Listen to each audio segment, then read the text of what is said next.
You know that old rule book for human resources, the one that companies followed for decades? Well, you can pretty much tear it up.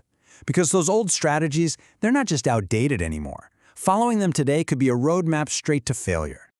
And hey, don't just take my word for it. This isn't just a feeling. The research is clear. The very foundations of strategic HR, they're basically crumbling. Why? Because the world is just changing way too fast for the textbooks to keep up. The old ways, to put it simply, just don't work for the challenges we're all facing right now. So, that leaves all of us, whether you're a leader or an HR pro, with a really big question, right? What are these huge forces that are shaking everything up? And, maybe more importantly, how on earth do we adapt before we get left in the dust? Okay, let's dive in and break it all down. All right, so before we can really get into what's new and different, we kind of have to ground ourselves in the basics. Let's look at the things that have always been true. These are those classic foundational forces, the big levers that have shaped HR for, well, forever. Okay, first up, and this is no surprise, is the economy. You can think of it as the engine driving the whole job market. It's what determines how many jobs are out there, how tough it is to find good people, and at the end of the day, how much a company has to shell out to get and keep top talent. And the thing is, none of these drivers exist in a vacuum. They're all connected.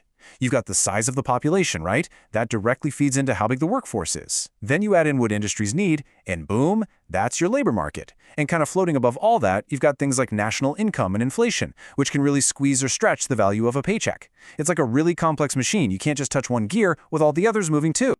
All right, the second big, classic lever, it's all about the political and legal stuff. Think of these as the official rules of the game. They're the laws and government policies that you just can't ignore.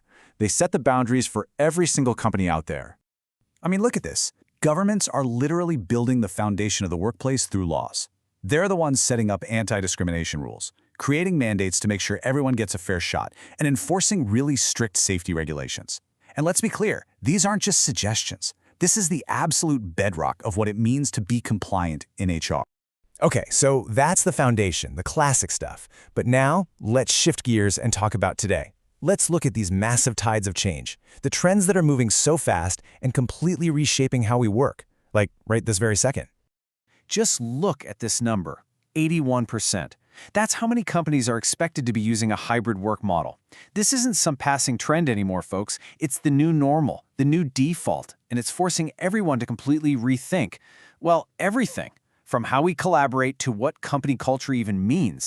And, getting hybrid right, it's not about just buying the latest fancy software. Not at all.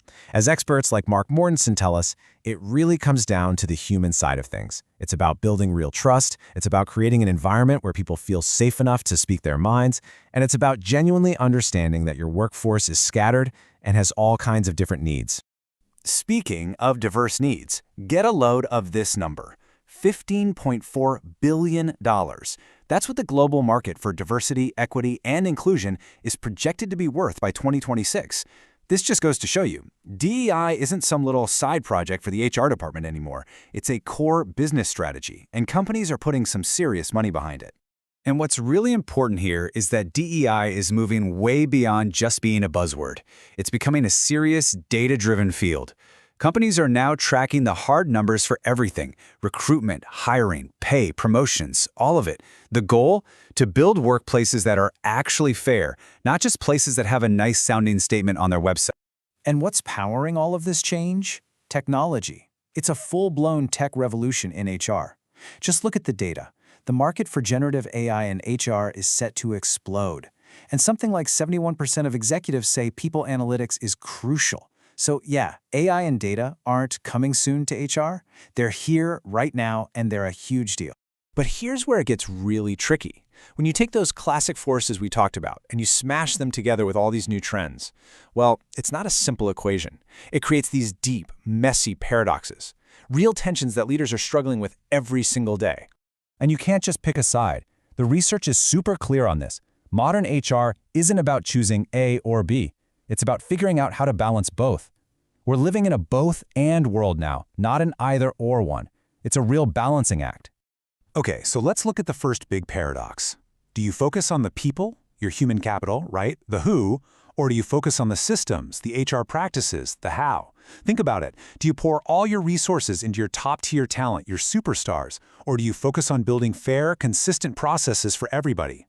The tough answer is, you've got to do both at the same time. And then there's this one, fit versus flexibility. It's a huge tension. Do you design everything to perfectly fit your business strategy right now, which makes you super efficient today? Or do you build in flexibility so you can adapt to whatever crazy thing happens next year?